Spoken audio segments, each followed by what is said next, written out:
What's going on, everybody, and welcome back once again. My name is Jordan, also known as JMonster. Thank you for joining me for another third Age Reforged army creation video. Picking up from last time, we've done a couple of managed factions, one good, one evil. Now we're going to take a look at the dwarves, which is something I don't think we've done for a little while. And this time around it's going to be the dwarves of Erebor, which is a fan favorite. I hear a lot of very passionate people, or I hear from a lot of very passionate people about this faction, so yeah, this is for you guys. I think one of the best ways to talk about the Dwarves of Erebor is in relation to their sister faction, the Dwarves of Khazad-dûm.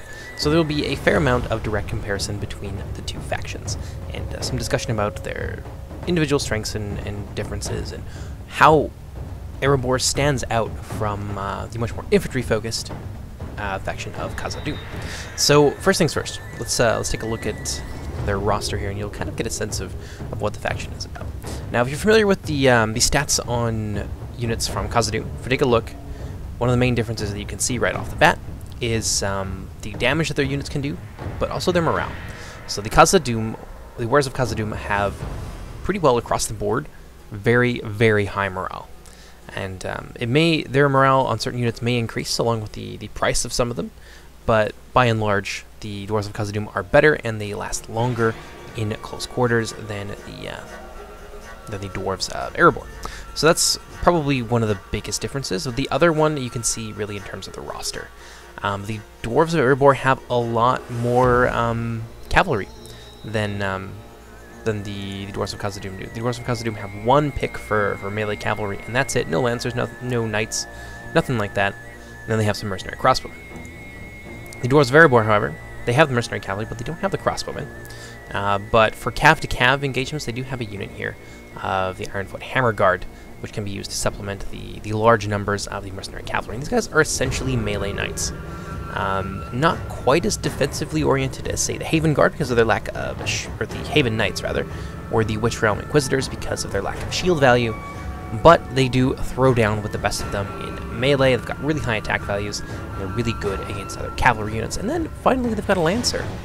Now, I've heard people talk about how the Ironfoot War Goats aren't worth bringing. We are going to make some comps with them, and I think that they do have a niche that they fill. If you're playing against a faction that you think you can defend these guys well against, they kind of, in a lot of ways, are reminiscent of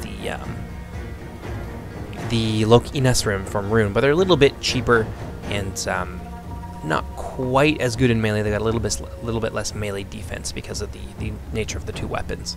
The Runic Cataphracts, for example, use a Scimitar, which has a higher base melee defense value, but I think the attack on the Ironfoot War Goats is a little bit higher. So it's kind of a there are trade-offs there, but I don't think the Ironfoot War Goats are by any means a unit not worth taking. They are quite reasonably priced as well. So yeah, I just wanted to cover that a little bit because I know people.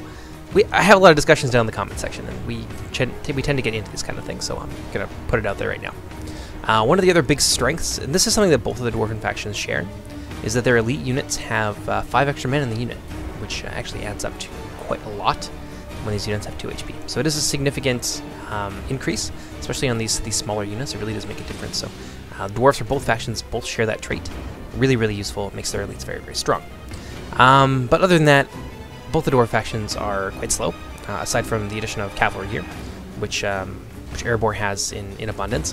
One of the other big differences, and you can see it in the charge value of two-handed units and in the War Goats as well, the charge values are much higher, and that's because one of the things that I ran into early on when doing these two factions was ways to really clearly delineate what Erebor was good at from, say, Khazad-dûm. So, in keeping with the fact that they have much more cavalry, the Dwarves of Khazad-dûm are much more deadly on the charge, whereas the Dwarves of Khazad-dûm generally are very, very defensively oriented. They're sort of like the opposite to Angmar's unstoppable force. They're the immovable object, and they are very, very, very, very good at forming defensive lines and trying to make their opponents come to them and sort of play their game a little bit. So Erebor is very different from Khazad-dûm in that regard, although you can play Erebor defensively if you want to.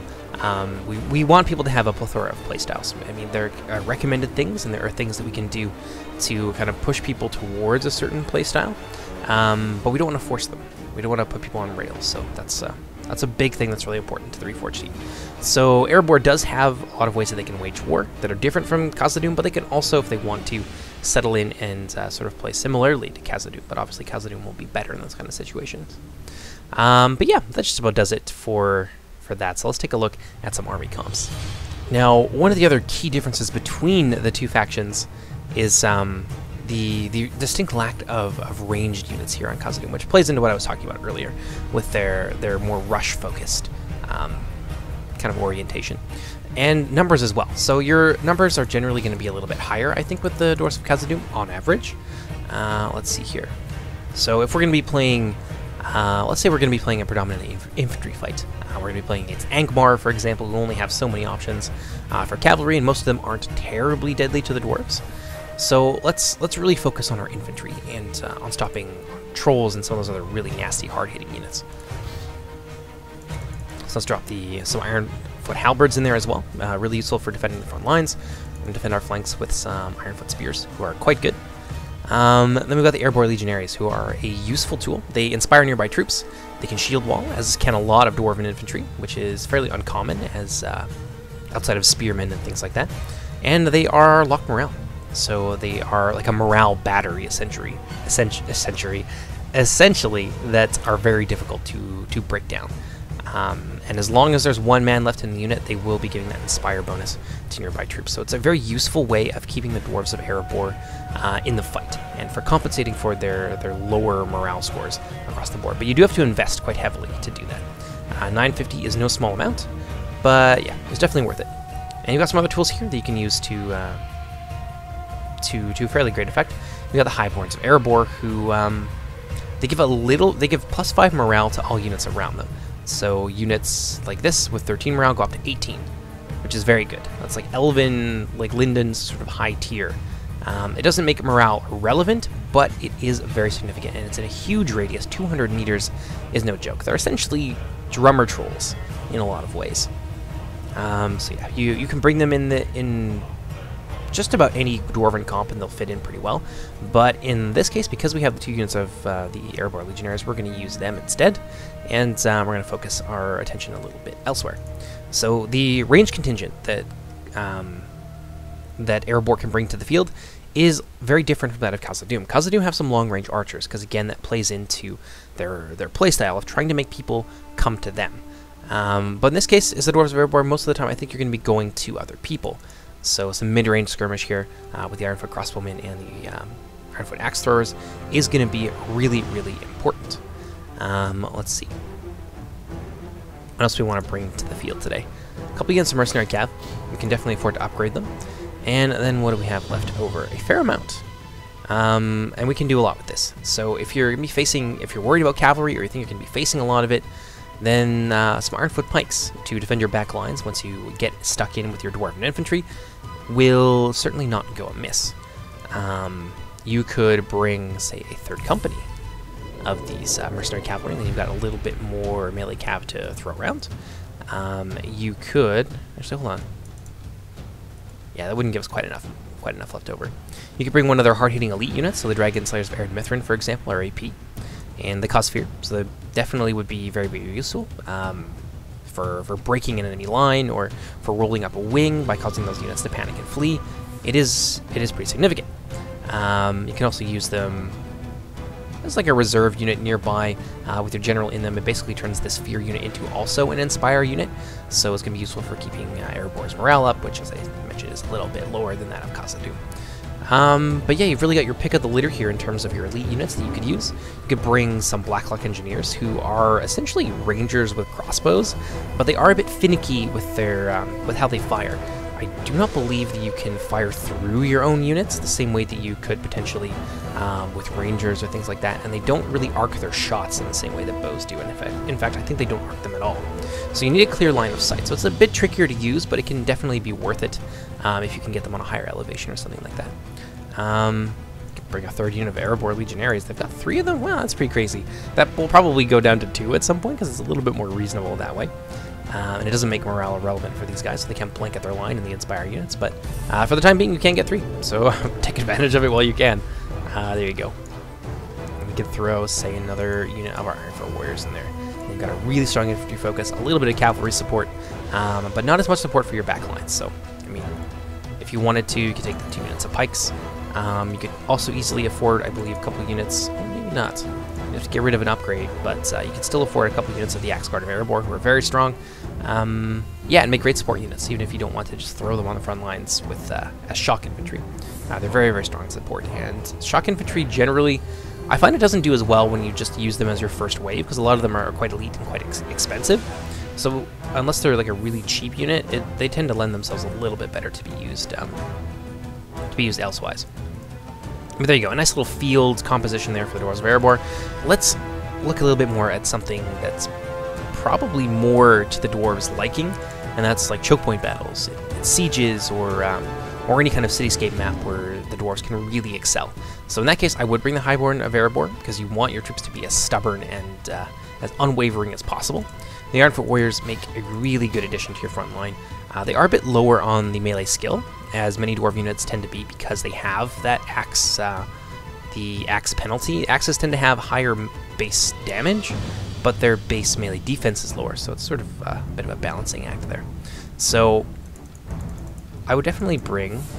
I wouldn't invest so much into the Ironfoot Warriors. I find it's better to balance things out a little bit, to bring in a nice mix of your light infantry and other units like your elites, like the Obsidian Guard or the Highborn of Erebor, just because you don't want your army to be too one-dimensional. Naturally, there are pros and cons to that. If you were too diversified, then you don't really have a single overwhelming strength. But if you're not diversified enough, you can find yourself hamstrung. So it is really kind of a part of it is a guessing game, and part of it is just finding that nice niche for your army comp. But yeah, so let's look here a little bit more into a siege composition. So I think 3 units of Ironfoot pikes would probably be okay. Definitely, I would not go amiss. If you guys have been watching these videos from the beginning, you'll see that in my siege videos, I almost always have some pike units, because they are just so good for exacting a terrible toll from even units far more expensive than they are. So it's worth it in that regard. Let's see here, some Erebor Legionaries, always a good thing to have. Keep those units steady. I would actually bring the Dwarven Catapult in that kind of situation as well. Many people know what the Dwarven Catapults are capable of. They can be very, very nasty indeed. Let's see. Axe Throwers, always very useful to have in a siege. Now, you could bring a unit of Blacklock Engineers, but you might end up being a little bit too small. So if you wanted to bring Blacklocks, maybe you want to get rid of the Highborn and bring the Blacklocks instead. It really depends on what you want to do, but I think that this particular comp can work with either. And let's see here. Crossbowmen, absolutely. Although we are pretty heavy on the skirmish here, although that is a very good thing to have in a siege environment, because you are going to do a lot of skirmishing, and skirmishers can really turn the tide more than units of infantry can. But let's see here. You can bring a couple units of halberds as well, and then you've got some money left over for upgrades and things like that. You can spread that through your army as you want to. So your forces are a little bit smaller, but in sieges sometimes, I mean, depending on how people run sieges, I really tend to think of siege compositions in the way that I run them, in that if you have equal numbers between the two teams, whoever, depending on the map, you think is going to be at a disadvantage, give them 10 to 15% more funds for their entire team.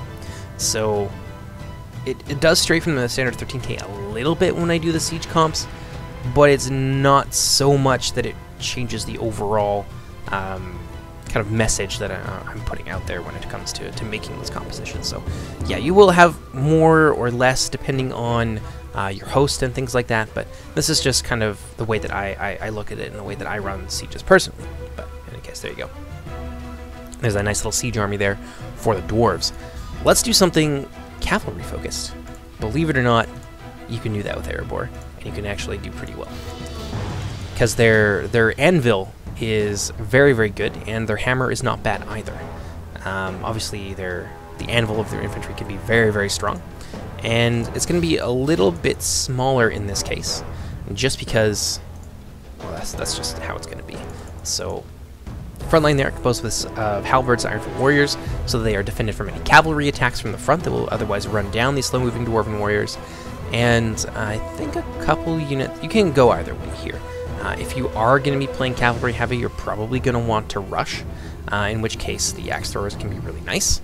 You could even bring in a Blacklock Engineers and just one unit instead of the 2 crossbows, and you'll actually save a little bit of money on that, and that'll leave you with some extra things, some extra funds that you can use to bring some other units. So let's see here. You're gonna want some Highborn of Erebor. It would be nice to have. I think the Blacklocks inspire. No, they do not. But you can put your general in there, and then they will inspire you. Just keep them close to your infantry, which is what you're going to be doing with a unit like that anyway, because of a short range. So that kind of works out there. And then you got some options here. Now you can, if we were to get rid of the armor on these guys, I think that would give you enough potentially to bring 2 units.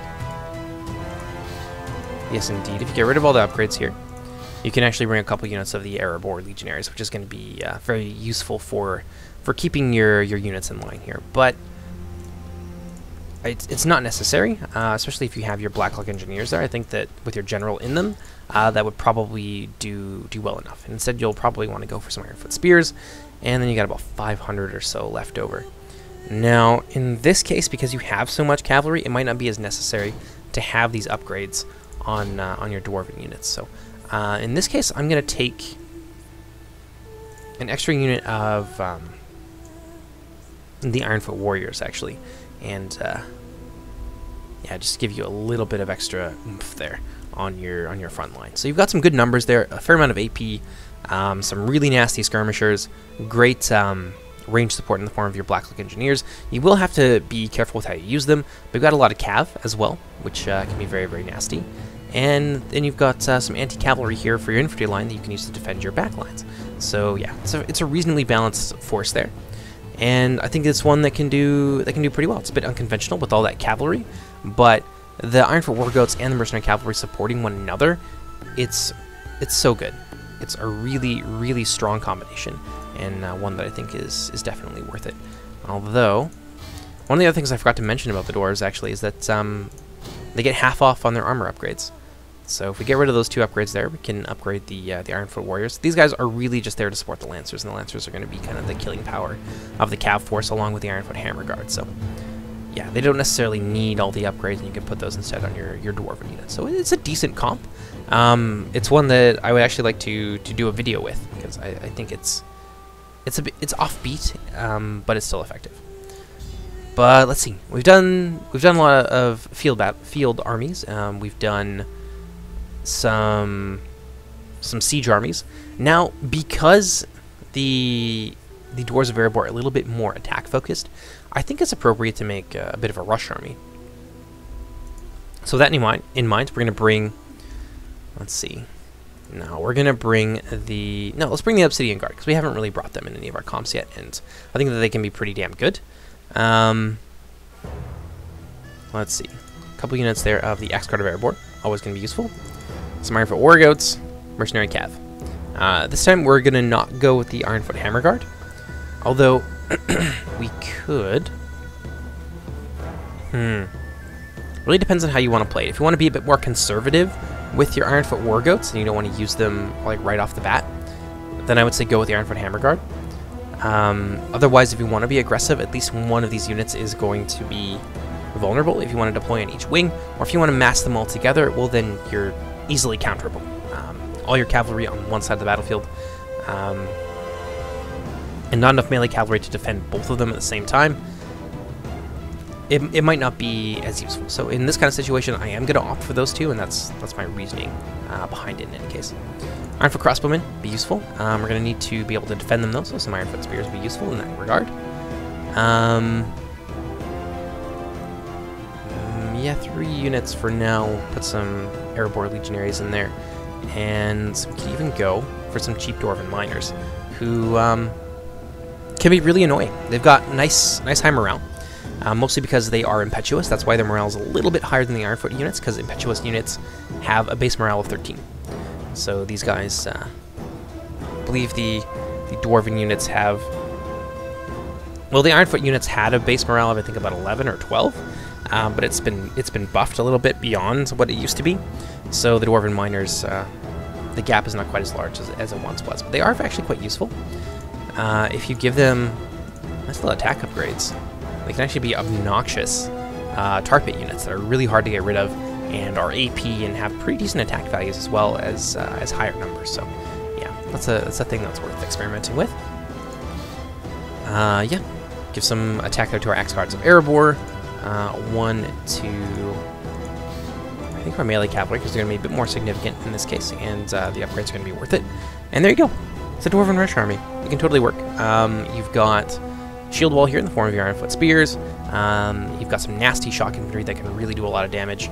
And you've got some lower tier shock infantry that are reasonably effective for what it costs to bring them, depending on whether or not you use them well. And then you've got a General's Bodyguard unit here that's very attack-oriented, and yeah, can inspire units around them. And I don't know if the General trait stacks with the Inspire trait inherent to this unit, but at the very least they are locked morale, so they'll always be inspiring. You have to kill all of them to get rid of them. But if you don't want to do it this way, let's see. You could bring Ironfoot Spears, and then another 800 there to kind of work with. You could bring yourself a unit of Ironfoot Axe Throwers. Then you've got kind of a nice solid front line here, but it's not as much killing power. So if you wanted to maybe experiment with bringing 2 units here of these troops, you'd have to get rid of the some of the upgrades here, but it is something that you can definitely make work. Just like that.